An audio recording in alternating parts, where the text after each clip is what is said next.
అసలు financial freedom అంటే ఏంటో మనం ఫస్ట్ తెలుసుకుందాం. ఫినాన్షియల్ ఫ్రీడమ్ అంటే ఒక రిచ్ లైఫ్ స్టైల్‌ని లీడ్ చేయడం, లేదా ఒక పాష్ లైఫ్ స్టైల్‌ని లీడ్ చేయడం, లేదా ఒక లగ్జరీ కార్‌లో ట్రావెల్ చేయడం, లేదా ఒక 5 స్టార్ హోటల్‌లో డైన్ చేయడం, లేదా బ్యాంక్‌లో మిలియన్స్ ఆఫ్ సేవింగ్స్‌ని సేవ్ చేయడం. ఇది కాదు ఫినాన్షియల్ ఫ్రీడమ్ అంటే. మరి ఫినాన్షియల్ ఫ్రీడమ్ అంటే ఏంటి? ఫినాన్షియల్ ఫ్రీడమ్ అంటే అర్థం మన డైలీ లైఫ్ స్టైల్‌లో మనం మనీ కోసం కాన్స్టెంట్‌గా వర్రీ అవ్వకుండా ఉండేలా చూసుకోవడం.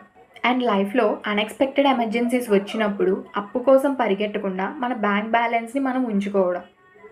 ఓకే. ఇప్పుడు మీకు ఫినాన్షియల్ ఫ్రీడమ్ అంటే అర్థమైంది గదా!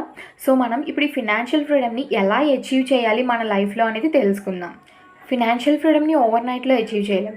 సో, దానికోసం ఒక proper planning and proper discipline ఉండాలి.